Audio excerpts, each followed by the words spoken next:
Call of Duty is in a weird place right now. After Black Ops 6 had one of the sharpest drop-offs in player count we've ever seen, with players mentally checking out and cosmetics that honestly felt like they belonged in Fortnite, Call of Duty as a franchise hit a point where a lot of people just stopped caring. And honestly, most of the hate the series is getting right now is perfectly justified. So when you announce a direct story sequel to Black Ops 2, one of the most beloved CODs ever, and drop it right after the Black Ops 6 disaster, people weren't excited, they weren't hopeful. Most players were either completely indifferent or already hating on it before it even launched. And to make things worse, Battlefield 6 has been cannibalizing the player base for an entire month leading into launch, because somehow EA rose from the dead and actually dropped a banger. All of that sets the stage for one question, a question the entire community has been asking long before launch. Can Black Ops 7 actually pull the franchise out of the hole it dug itself into?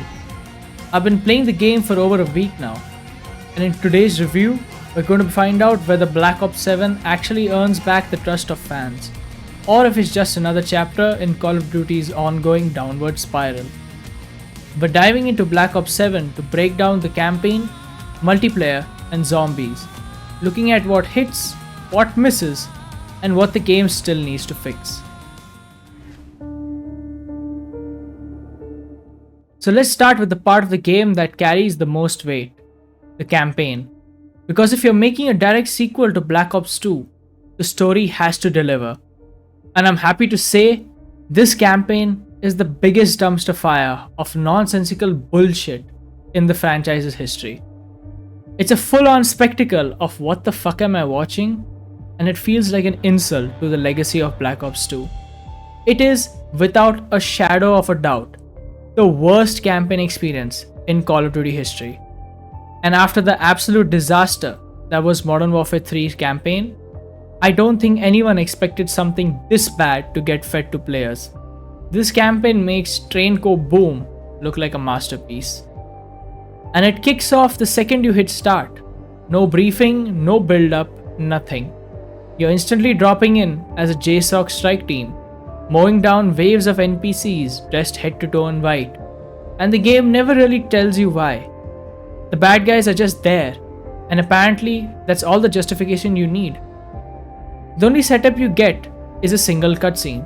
Mason and Marshall standing over Wood's grave, basically deciding whose head they want to pop next. And that's it. No context, no slow burn, no tension. Just straight into the chaos, and not in the good Black Ops way. More like in the we forgot to write the first 3 chapters way. Then, as if things weren't off the rails enough already, you meet Kiernan Shipka incarnate as a hippie, a character who you already are on a first name basis with, and she immediately tries to get you to OD on her latest experimental concoction. But instead of you joining Woods and your dad in the grave, you get blasted into a drug trip so unhinged, you end up throwing hands and machetes at your old ex Raul Menendez. Because of course you do. Why wouldn't the campaign randomly become a psychedelic showdown with a war criminal you already killed? And this is all the campaign is. Getting high on the cradle and fighting whatever random, contextless nonsense the writers hallucinated into the script. The gameplay complements the shitty writing perfectly. Every mission follows the exact same brain-rotting pattern. Run 500 meters, do a random thing, fight a wave of NPCs, run another 500 meters, get high, fight random boss, rinse, repeat, question your life decisions. It just keeps going and going and going until you're genuinely considering clawing your eyes out just to escape the loop. And the player experience? Oh, it's supreme, in the worst way possible. The game is online only, even the campaign, which means you get the truly groundbreaking, industry-defining experience of constant packet burst, latency spikes, and yes, disconnects. In a single-player story mode, hell, you can't even pause the game if you're playing solo. And if you go AFK for too long, the game boots you from your own campaign lobby like you're idle in a Warzone match. And speaking of solo, If you load in alone, your squad mates simply don't exist. They're not there. They're just disembodied voices yelling over each other in your headset while you're physically the only person on the ground. It's like fighting an army while listening to a podcast of people who should be helping you but are actually ghosts. To make things even better, the enemy count and boss health clearly don't scale based on player count. So if you're solo, yeah, good luck. Enjoy melting bullet sponge enemies and bosses balanced for 3 players while you're stuck doing all the work and listening to teammates who aren't even real. And the final nail in the coffin is the fact that this campaign was clearly developed around the same time as Modern Warfare 3's disaster of a story mode. They took the open combat missions from that game, which were already just run around a Warzone map and pretend it's a campaign, and somehow doubled down on them. Except here, the writing is so catastrophically bad that stuffing the game with even more open combat filler doesn't just feel lazy, it feels offensive. Like they genuinely thought players wouldn't notice they copy-pasted the same design philosophy from one of the most universally hated COD campaigns ever. Then there's Endgame, the mode you unlock after finishing the campaign, or at least that's how it launched.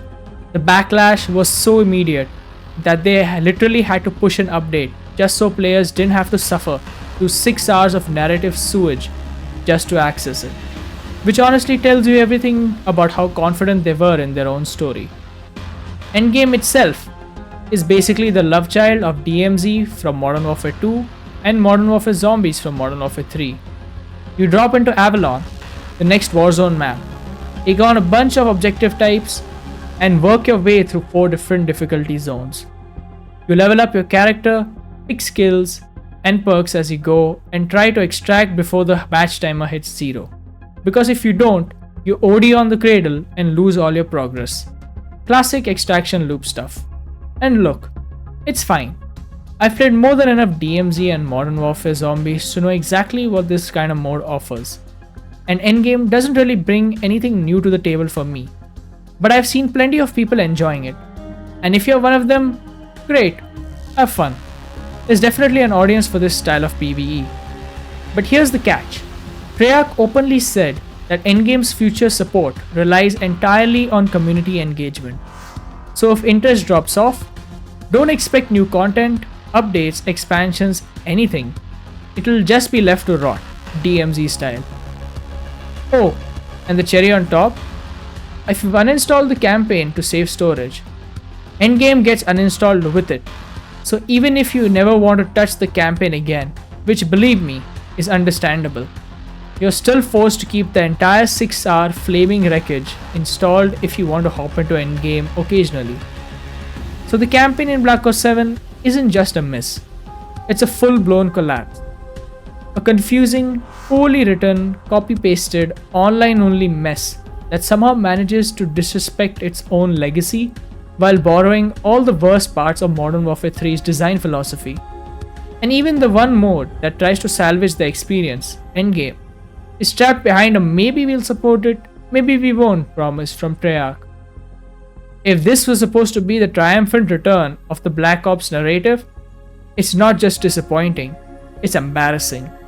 It almost feels like this campaign was not supposed to exist in the first place.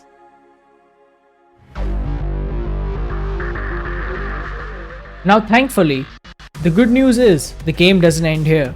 Because while the campaign crashes and burns harder than anything this franchise has put out, multiplayer is a very different story, so let's talk about that.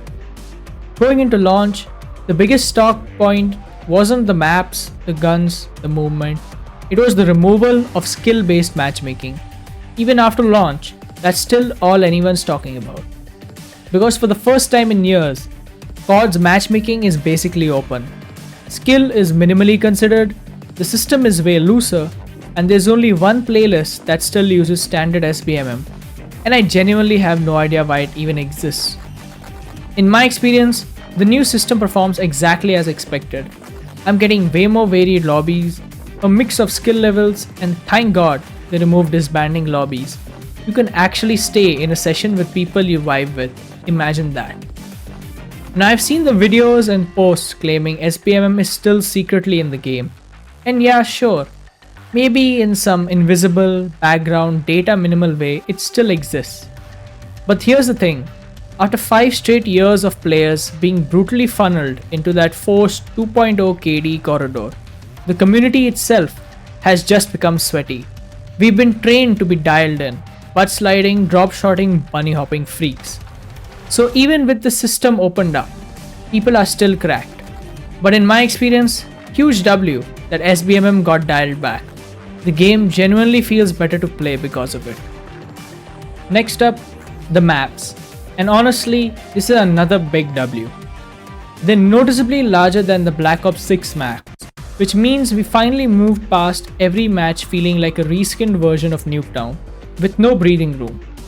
You actually get space now.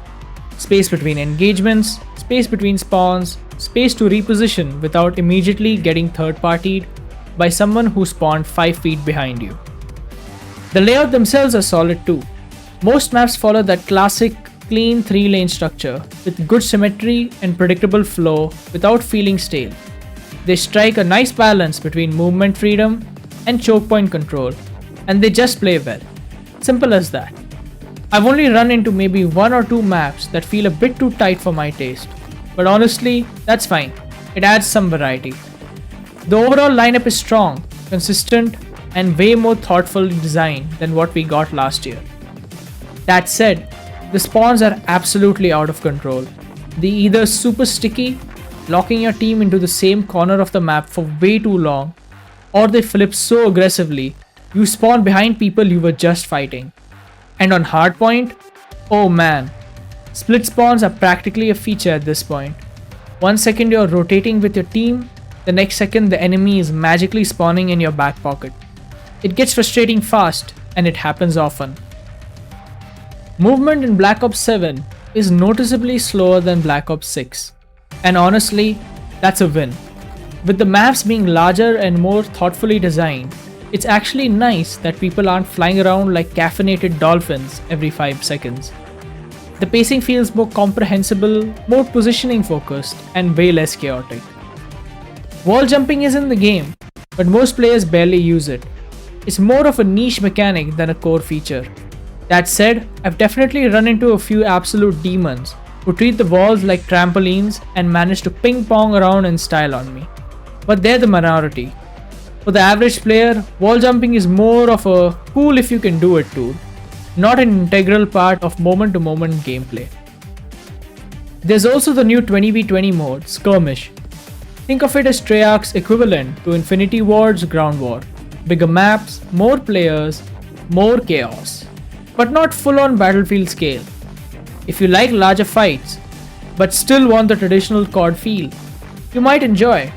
But real talk, if large-scale warfare is your thing, Battlefield 6 is simply a better product for that experience this year.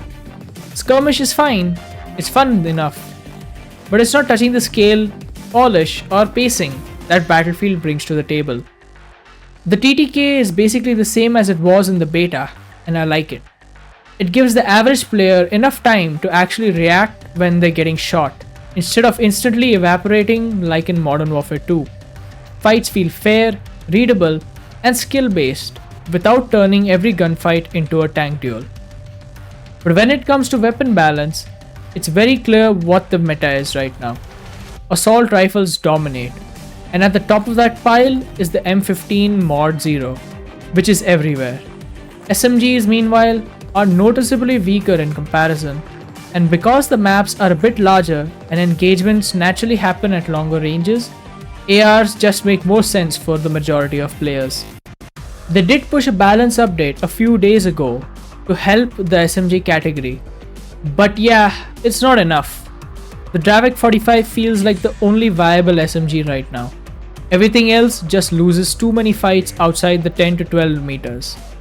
As for the other categories, LMGs and shotguns, rarely see them. Practically non-existent in my lobbies. Snipers and marksman rifles, surprisingly good, usable on most maps, consistent hit registration, and they feel satisfying without being broken. The gunplay feels solid, but the meta right now is heavily skewed towards ARs, and SMGs need another balance pass to really stand a chance. One more thing worth highlighting is the overclock system. I really like the ability to fine-tune your equipment and score streaks, whether it's adding an extra missile to your Hellstorm or increasing the slowdown on a stun grenade. It gives players meaningful options to tweak loadouts and playstyles without breaking the game. Progression this year is actually surprisingly good. Weapon leveling feels noticeably faster, even without double XP, and I think that's largely because of the new weapon prestige system. They clearly don't want players spending 15 hours just to try to unlock a camo or attachment tier. Instead, leveling feels steady, rewarding, and way less grindy than the last few CODs. I've only prestiged one weapon so far, so I'm not going to pretend I have the full picture on how effective the prestige attachments are long term. But the system makes sense. You get to keep leveling guns past the usual cap, unlocking new bonuses and cosmetics as you go, without feeling like you're stuck in a slog. Progression is one of the smoother, more player-friendly aspects in Black Ops 7 multiplayer. And that's not something I've been able to say about a COD for a while. Overall, Black Ops 7 multiplayer feels like a strong return to form, fast, punchy, and focused on player agency. The slight movement slowdown, cleaner gunplay, and streamlined loadout options make matches feel snappy without slipping into chaos.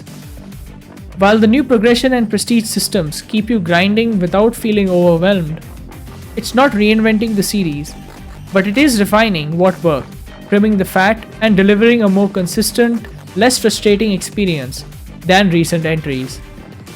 If Treyarch can keep the updates balanced and the content flowing, Black Ops 7 multiplayer has the potential to stay fresh well into the year.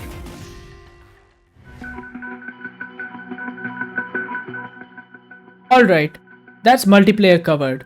Now let's move on to zombies. Zombies this year feels more like an expansion of the Black Ops 6 experience than a full reinvention. Familiar at its core, but with a handful of quality of life improvements that smooth out the edges. At launch, we get Ashes of the Damned, the main round-based zombies map. It picks up directly after Black Ops 6, sending our crew into the Dark Ether where they come face to face with the original Primus squad, Tank Dempsey, Nikolai Belinsky, Takeo Masaki, and Edward Richtofen. The Ashen map is surprisingly large, clearly inspired by Transit from Black Ops 2. You've got 6 unique POIs, all separated by the fog, and a wonder vehicle you can use to travel between them, which, fittingly, can be upgraded just like the old Transit bus. Each POI feels distinct, almost like snapshots of real-world locations pulled straight into the Dark Ether, giving the map a stronger sense of identity and variety than you'd expect at launch. Visually, the map looks fantastic. It leans fully into the Dark Ether identity. Deep purples, thick atmosphere, and random objects floating around that sell the surreal vibe. One of the big complaints with Black Ops 6 was that some maps, like Liberty Falls, didn't really feel zombies, but Treyarch absolutely nails the aesthetic this time. Ashes looks and feels like classic zombies the moment you spawn in. Gameplay wise, Black Ops 7 Zombies is basically identical to Black Ops 6. If you played Black Ops 6 Zombies, everything you already know carries straight over. Your research, your gobblegums, and even your understanding of how each system works. You're jumping right back into the same core loop, just with new content layered on top. Now, you can either love that or hate it, because it also means that some of the more questionable systems return. The armor system, salvage, weapon rarities, all of it. But there is the new Cursed mode, which leans into a far more classic zombies feel that gives diehard Treyarch fans an experience that's closer to what they've been asking for. Survival also returns for the first time since Black Ops 2, letting you play on a smaller, sectioned off POIs, pulled straight from the main round-based map. It's a great option if you just want to jump in and start playing without worrying about objectives, systems, or anything else. Pure, straightforward zombies. As for new content, it's pretty light. One new perk, Wisp Tea, one new field upgrade, Toxic Growth, and a returning ammo mod from Black Ops Cold War, Fireworks. It's not a huge drop, but since all of last year's content carries forward, you're still walking into a pretty stacked zombie sandbox overall. I haven't completed the main questline for Ashes yet. I'm waiting for Directed Mode to drop with Season 1. It's not the intended way to play, but it definitely makes the experience more approachable for beginner to intermediate zombies players, so I'll jump in then. Overall, Black Ops 7 Zombies is a solid continuation of Black Ops 6, familiar, polished, and enjoyable. The map looks great and feels great. The gameplay loop is accessible, and modes like Cursed and Survival add variety. New content is light, but with all the legacy systems and updates carrying over, there's still plenty to keep players engaged. One of the most glaring issues in Black Ops 7 is the use of AI-generated art for calling cards, emblems, and prestige icons. Activision had already started leaning on AI in Black Ops 6, partly due to layoffs in their art team, and it was obvious then. What's worse is that it wasn't clearly disclosed as AI-generated content. Black Ops 7 is littered with these Studio Ghibli-style pieces, but the game never explicitly mentions that AI created them. If it weren't for platforms like Steam forcing developers to be transparent about AI content, we'd probably still be in the dark, with Activision insisting they don't ship AI art, even though it's all over the game. Personally, I don't have an issue with AI-generated content itself. What I do take issue with is the combination of laying off artists, forcing the remaining team to rely on AI, and then shipping low-effort content. That's not innovation. That's cutting corners at the expense of quality. Another major point of contention is cosmetics. How long will the game stay looking like Black Ops 7 before we get another Beavis and Butthead moment that causes a community backlash? Activision has promised that cosmetics will stay true to the setting of Black Ops 7, but even in games like Battlefield 6, some cosmetic choices went over the line and had to be toned down before release. It's a fine line, and fans are watching closely. At the end of the day, Black Ops 7 is a tale of extremes. A campaign that frustrates and confuses at every turn, paired with one of the most polished and engaging multiplayer experiences the series has seen in years, and a zombies mode that plays it safe but still delivers satisfying, familiar fun. If you're here with the story that follows Black Ops 2, don't even bother. If multiplayer and zombies are your focus, there's a lot to sink your teeth into, from solid maps and addictive gameplay loops to modes and systems that reward experimentation and skill. That said, Activision still has work to do. The reliance on AI-generated content, questionable cosmetic choices, and other missteps have left a mark on the community. Black Ops 7 can be enjoyable, even great in parts, but it hasn't yet fully earned back the trust of its fans, and only time, updates, and careful attention to player feedback will determine if it ever does. And that's my take on Call of Duty Black Ops 7. If you've played it already, I want to hear your thoughts.